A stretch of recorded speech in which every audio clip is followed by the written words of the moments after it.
ಈ ವಿಡಿಯೋದಲ್ಲಿ ನಾನು ನಿಮ್ಗೆ ತೋರಿಸ್ತಿರೋ ಜಾಗನ ಮತ್ತು ಆಗಿರೋ ಎಕ್ಸ್ಪೀರಿಯೆನ್ಸ್ನ ಒಂದು ಜಸ್ಟ್ ಯೂಟ್ಯೂಬ್ ವಿಡಿಯೋ ಅಂತ ನೋಡಿ ಮರ್ತುಬಿಡಿ.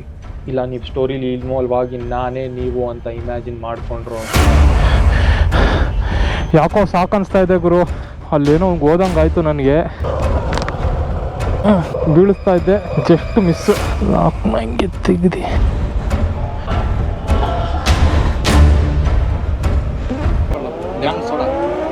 ನಾರಿಂಗವೆಲ್ಲ ನಿಮ್ಮ ಚಡ್ಡಿ ಒದ್ದೆ ಆಗೋಕ್ಕೆ ನಾನು ಜವಾಬ್ದಾರಿ ಅಲ್ಲ.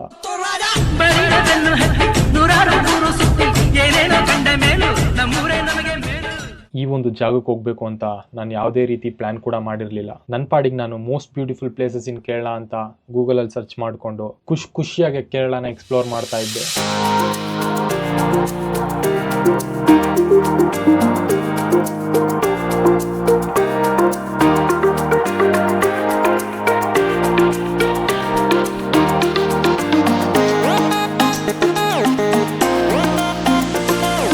ದಾರಿಲಿ ಸಿಗ್ದವ್ರನ್ನೆಲ್ಲ ಮಾತಾಡಿಸ್ಕೊಂಡು ದಾರಿ ಗೊತ್ತಾಗಿಲ್ಲ ಅಂದಾಗ ದಾರಿ ಕೇಳ್ಕೊಂಡು ಇಡುಕಿ ಫಾಲ್ಸ್ ಹೆಂಗಣ? ഇടുക്കി ഡാം സ്ട്രൈറ്റ് പോയി ജംഗ്ഷനിൽ റൈറ്റ് ഇങ്ങനെ പോയാൽ ഒരു പാലമുണ്ട്, പാലത്തിനാണ് ഇടത്തോട്ട്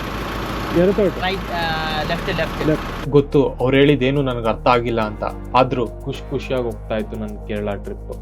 ಏನ್ ಗುಡು ರೋಡ್ ಹಿಂಗಿದೆ ಇದು, ರೋಡ ಸ್ವರ್ಗಾನ ಇದು. ನೋಡ್ಬಿಟ್ಟು ತಕ್ಷಣ ನಿಲ್ಸೇ ಬಿಡೋಣ ಅನ್ಸ್ತಿಲ್ಲಿ. ಬಟ್ ಇದಕ್ಕೆಲ್ಲ ಫುಲ್ ಸ್ಟಾಪ್ ಬಿದ್ದು ನನಗೆ ಏನ್ ಹೇಳಿ ನನಗೆ ಭಯ ಬೀಳ್ಸಿ ತಲೆ ಕೆಡ್ಸೋ ಅಂತ ಪ್ಲೇಸಿನ ಹೆಸರಿನ ನಾನು ಫಸ್ಟ್ ಕೇಳಿದ್ದು ಇಲ್ಲೇ ಇದೀನಿ. ಇಲ್ಲೇನೋ ಊಟ ಇರಬೇಕು ತಿನ್ನಕ್ಕೆ, ನೋಡಂತಡೀರಿ ತಿನ್ನೋಣ ಇಲ್ಲಿ. ಆದರೆ சாப்பிடாததுக்கு எனக்கு சோறு இல்லையா? என்ன இருக்கு? கப்பாமா என்ன அது? ಕಪ್ ಏನು ಹೇಳಿದ್ರು ಏನು ಅರ್ಥ ಆಗಲಿಲ್ಲ. ಕಪ್ಪ ಇದೆ ಅಂತೆ. ಅದೇನು ಕಪ್ಪ ಬಿರಿಯಾನಿನೋ ಕಪ್ಪೆ ಬಿರಿಯಾನಿನೋ ದೇವ್ರಾಣೆ ನನಗೆ ಗೊತ್ತಿರಲಿಲ್ಲ ಗುರು ಅದೇನು ಅಂತ. ಸೊ ಅದೇನು ಅಂತ ತಿಳ್ಕೊಂಬರೋ ಒಂದೇ ಕಾರಣಕ್ಕೋಸ್ಕರ ನಾನು ಅಂಗಡಿ ಒಳಗೆ ಹೋದೆ. ಬನ್ನಿ ಹೋಗೋದು ಏನಂತ ಕೇಳ್ಕೊಂಡಾನ ಬರೋಣ. ಎದುಮೇ ಇಲ್ಲಿಯಾ? ಎದುಮೇ ಇಲ್ಲ ಸಾப்பிಟ್ರಿಗೆ ಅಲ್ರಿ, ಎದುಮೇ ಇಲ್ಲಿಯಾ? சாப்பிடு கப்பா பிரியாணி ப்ரோ. என்ன இருக்கு சாப்பாடுக்கு? ಈ ಕಪ್ಪ ಬಿರಿಯಾನಿ ಅಂದರೆ one of the most famous dish ಅದು ಕೇರಳದಲ್ಲಿ.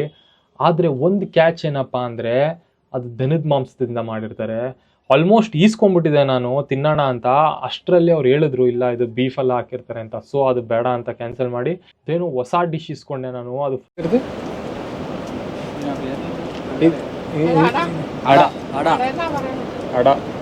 ಅಡ ಇಸ್ಕೊಂಡಿದ್ದೀನಿ ಇಲ್ಲಿ.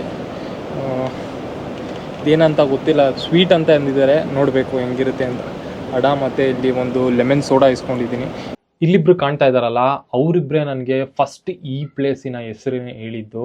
ಆದರೆ ಅವರಿಬ್ರಿಗೆ ಗೊತ್ತಿರಲಿಲ್ಲ ಈ ಪ್ಲೇಸ್ ಆಲ್ರೆಡಿ ಕ್ಲೋಸ್ ಆಗಿ 2 months ಆಗಿದೆ ಅಂತ. ಇವರಿಬ್ರು ಮಾತು ಕೇಳಿಕೊಂಡು ನಾನು ಇಡುಕಿ ಡ್ಯಾಮ್ಗೆ ಹೋಗ್ಬೇಕಾಗಿದ್ದವನು ನನ್ನ ರೂಟ್ ಚೇಂಜ್ ಮಾಡಿಕೊಂಡು ಈ ಒಂದು ಜಾಗಕ್ಕೆ ಹೋದೆ. ಅವರಿಬ್ರು ಆ ಜಾಗದ ಹೆಸರು ಹೇಳಿ 2 ನಿಮಿಷ ಆಗ್ತಾ ಇದ್ದಂಗೆ ಯಾವುದೋ ಒಂದು ಎನರ್ಜಿ ನನಗೆ ಆ ಜಾಗಕ್ಕೆ ಹೋಗಬೇಡ ಅಂತ ಯಾವ ಥರ ಸಿಗ್ನಲ್ ಕೊಡ್ತಾ ಇತ್ತು ನೀವೇ ನೋಡಿ. ಅರಿಂಗೆವೆಲ್ಲಂ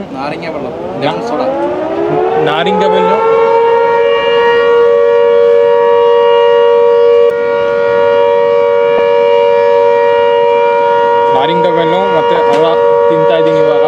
ಬನ್ನಿ ನೋಡೋಣ. ನಾರಿಂಗವೆಲ್ಲೋ ಮತ್ತೆ ಅಡ ತಿಂತಾ ಇದ್ದೀನಿ ಇವಾಗ. ಇದ್ರ ಹೆಸರು ನಾರಿಂಗವೆಲ್ಲೋ.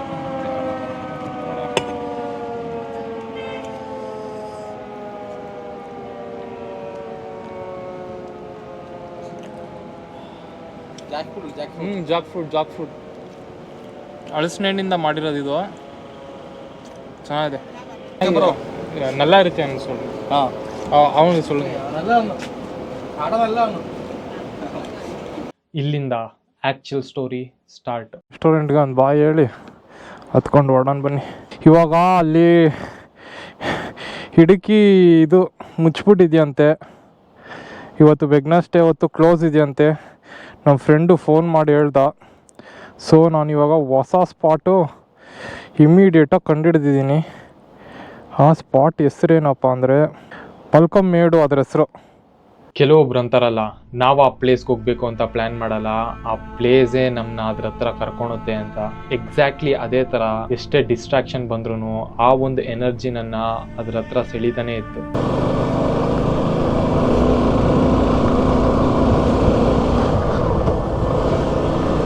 ಓಹೋ ಕಾಡಿ ಒಳಿಕೆ ಬಂದ್ಬಿಟ್ಟೆ.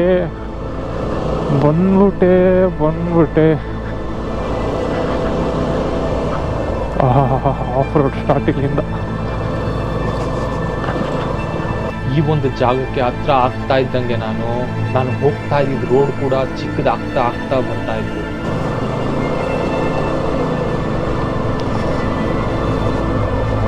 ರೋಡ್ಗಳು ಕೂಡ ಎಷ್ಟು ಕನ್ಫ್ಯೂಸಿಂಗ್ ಆಗಿದ್ವು ಅಂದರೆ ಒಂದು ಕಡೆ ಹೇಗೆ ದಾರಿ ತಪ್ಪೋಗ್ತೀನಿ ನೀವೇ ನೋಡಿ.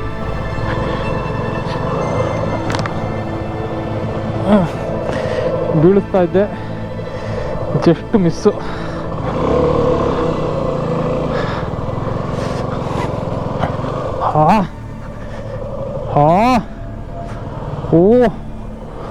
ಓ ಇದು ರೋಡ್ ಅಲ್ಲ ಇದು.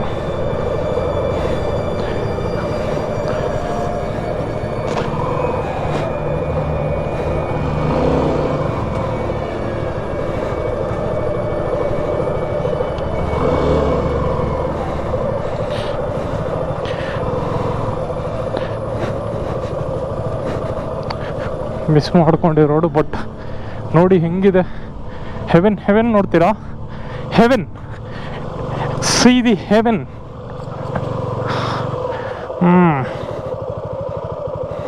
ಬನ್ನಿ ಹೋಗೋಣ.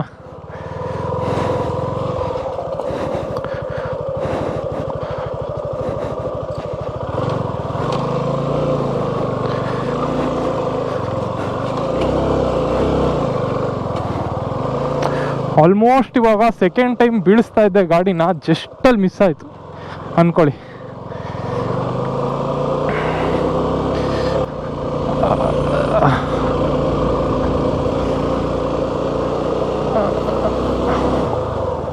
ಈ ಒಂದು ಪಾಲ್ಕಂ ಮೇಡು ಅನ್ನೋ ಬೆಟ್ಟದ ಸ್ಟಾರ್ಟಿಂಗಲ್ಲೇ ನನಗೆ ಒಂದು ಆಂಟಿ ಬಂದು ವಾರ್ನ್ ಮಾಡ್ತಾರೆ, ಇಲ್ಲ ಈ ದಾರಿ ಕ್ಲೋಸ್ ಆಗಿದೆ, ಯಾವುದೇ ಕಾರಣಕ್ಕೂ ಹೋಗಬೇಡಿ, ಫುಲ್ಲು ಕಷ್ಟ ಇರುತ್ತೆ, ಮೇಲಿಂದ ನೀರೆಲ್ಲ ಬರ್ತಾ ಇರುತ್ತೆ, ಯಾಕಂದರೆ ಯಾವಾಗ ಲ್ಯಾಂಡ್ ಸ್ಲೈಡ್ ಆಗುತ್ತೆ ಏನಾಗುತ್ತೆ ಹೇಳೋಕ್ಕಾಗಲ್ಲ, ಬರೀ ಆಫ್ ರೋಡ್ ಇರೋದು, ಸೊ ಗಾಡಿಲೆಲ್ಲ ಹೋಗಬೇಡಿ, ಗಾಡಿಲಂತೂ ಇದ್ದಿದ್ದು ಹೋಗಬೇಡಿ ಅಂತ ವಾರ್ನ್ ಮಾಡ್ತಾರೆ. ಅದನ್ನು ಅವರು ಮಲಯಾಳಮಲ್ಲಿ ಹೇಳ್ತಾರೆ, ಅದು ನನಗೆ ಒಂಚೂರು ಕೂಡ ಅರ್ಥ ಆಗಲ್ಲ. ಸೊ ಅದನ್ನು ನಾನು ಸ್ವಲ್ಪ ಹಾಗೆ ಇಗ್ನೋರ್ ಮಾಡಿಬಿಟ್ಟು ಗಾಡಿ ತೊಗೊಂಡು ಹೊರಟೇ ಬಿಡ್ತೀನಿ. ಗಾಡಿ ತೊಗೊಂಡು ಈ ಬೆಟ್ಟನ ಹತ್ತಕ್ಕೆ ಸ್ಟಾರ್ಟ್ ಮಾಡಿದಾಗಿಂದ ಏನಿಲ್ಲ ಅಂದರೂ 4 to 5 kilometres full dead off road ಇದೆ. ಎಷ್ಟು ಆಫ್ ರೋಡ್ ಅಂದರೆ ನೀವು ಒಬ್ಬರೇ ಹೋಗೋಕ್ಕೆ ಆಗಲ್ಲ, ಏನೇ ಮಾಡಿದ್ರು ಅಲ್ಲಿ ಅಷ್ಟು ದೊಡ್ಡ ಕಲ್ಲುಗಳು, ಗೊತ್ತಲ್ಲ ನಿಮಗೆ ಹೇಗಿರುತ್ತೆ ಅಂತ, ಆ ಥರ ಆಫ್ ರೋಡ್ ಇದೆ. ನಾನು ಆದರೂ ಆಗಿದ್ದಾಗಲಿ ನೋಡೋಣ ಎಷ್ಟು ದೂರ ಆಗುತ್ತೆ ಅಷ್ಟು ದೂರ ಹೋಗೋಣ, ಸ್ಟ್ರೆಚ್ ಟ್ರೈ ಮಾಡೋಣ ಅಂತ ಹೇಳಿ ಒಬ್ಬನೇ ಸೋಲೋ ಆಫ್ ರೋಡ್ ಹೋಗೋಕ್ಕೆ ಸ್ಟಾರ್ಟ್ ಮಾಡಿಬಿಡ್ತೀನಿ. ಈ ಒಂದು ಆಫ್ ರೋಡಿಂಗ್ ಕ್ಲಿಪ್ ಏನಾದರೂ ಬೇಕಂದರೆ ನಿಮಗೆ ಏನಾದರೂ ಈ ವಿಡಿಯೋಗೆ 1000 ಕಮೆಂಟ್ಸ್ ಏನಾದ್ರು ರೀಚ್ ಆದರೆ ನಾನು ಆ ಆಫ್ ರೋಡಿಂಗ್ ಕ್ಲಿಪ್ನ ಫುಲ್ಲು ಅನ್ಕಟ್ಟಾಗಿ ನಿಮಗೆ ಇನ್ನೊಂದು ವಿಡಿಯೋದಲ್ಲಿ ಹಾಕ್ತೀನಿ. ಅರ್ಧ ಬೆಟ್ಟ ಕಂಪ್ಲೀಟ್ ಮಾಡ್ತಾ ಇದ್ದಂಗೆ ಅಲ್ಲೂ ಒಂದು ಸ್ಟಾಪ್ ಹಾಕಿರ್ತಾರೆ. ವ್ಯೂ ನೋಡ್ಗುರು, ನನ್ನ ಗಾಡಿ ಈ ಕಡೆ ಎಲ್ಲ ಮೌಂಟೇನ್ಸ್, ಈ ಕಡೆ ಫುಲ್ ಆಫ್ ರೋಡ್ ಕಾಡಲ್ಲಿ. ನಾನು ಒಬ್ಬನೇ ಇವತ್ತು ಬಡ್ಡಿ ಮಗಂದು ಸರಿಯಾಗಿದೆ ಆಫ್ ರೋಡ್ ಮಾತ್ರ. ಫಸ್ಟ್ ಟೈಮ್ ಈ ಥರ ಆಫ್ ರೋಡ್ ಬರ್ತಾ ಇರೋದು ನಾನು ನನ್ನ ಗಾಡೀಲಿ. ಬನ್ನಿ ಹೋಗೋಣ. Water crossing.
ಅಲ್ಲಿರೋ ಲಾಕ್ನ ಕರೆಕ್ಟಾಗಿ ಲಾಕ್ ಕೂಡ ಮಾಡಿರಲ್ಲ ಅವರು, ಸುಮ್ಮನೆ ಹಾಗೆ ತಗ್ಲಾಕ್ಬಿಟ್ಟು ಲಾಕ್ನ ಹೋಗ್ಬಿಟ್ಟಿರ್ತಾರೆ.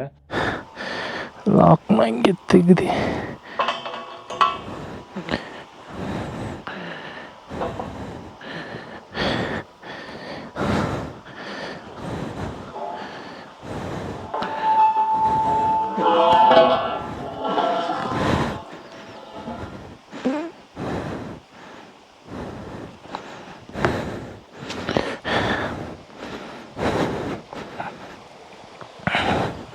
ಬನ್ನಿ ಹೋಣ. ಸೊ ಬ್ಯಾರಿಗೇಡ್ನ ತಳ್ಳಿ ಸೈಡಿಗಿಟ್ಟು ನನ್ನ ಪಾಡಿಗೆ ನಾನು ಗಾಡಿ ಎತ್ಕೊಂಡು ಏನೂ ಆಗಿಲ್ಲಿರೋ ಥರ ಹಾಗೆ ಕಂಟಿನ್ಯೂ ಮಾಡ್ಕೊಂಡು ಹೋಗೇ ಬಿಡ್ತೀನಿ ಪಾತಲ್ಲಿ.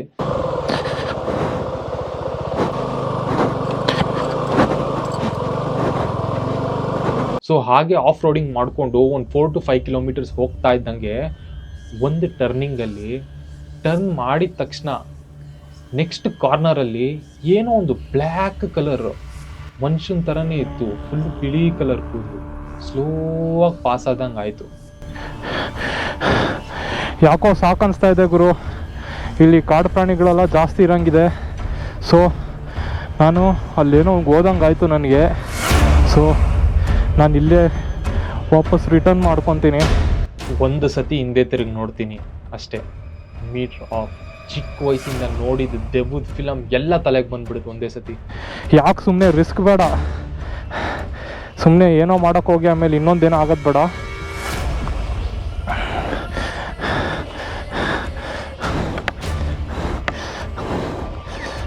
ಕಾಡು ಏನಿಲ್ಲ ಅಂದ್ರೂ 7 to 8 ಕಿಲೋಮೀಟರ್ ತನಕ ರೇಡಿಯಸ್ಸಲ್ಲಿ ಒಬ್ಬ ನನ್ನ ಮಗನೂ ಇಲ್ಲ. ಈ ಜಾಗದಲ್ಲಿ ನನಗೆ ಏನೇ ಆದರೂ ಯಾರಿಗೂ ಗೊತ್ತಾಗಲ್ಲ.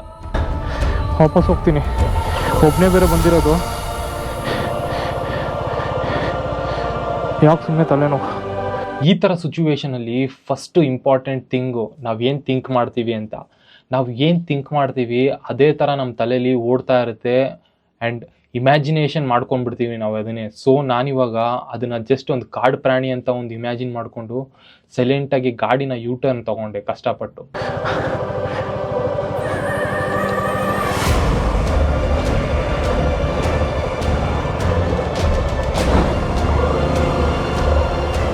ಆಫ್ ರೋಡ್ನ ಇಳಿಯೋ ತನಕನೂ ನನಗೆ ತಲೆಯಲ್ಲಿ ಅದೊಂದು ಕಾಡು ಪ್ರಾಣಿ ಅಷ್ಟೇ ನಾನು ನೋಡಿದ್ದು, ಕಾಡು ಪ್ರಾಣಿ ಅಷ್ಟೇ ನಾನು ನೋಡಿದ್ದು, ಕಾಡು ಪ್ರಾಣಿ ಅಷ್ಟೇ ನಾನು ನೋಡಿದ್ದು ಅಂತ ತಲೆಯಲ್ಲಿ ಇಮ್ಯಾಜಿನ್ ಮಾಡಿಕೊಂಡೇ ಬಂದೆ.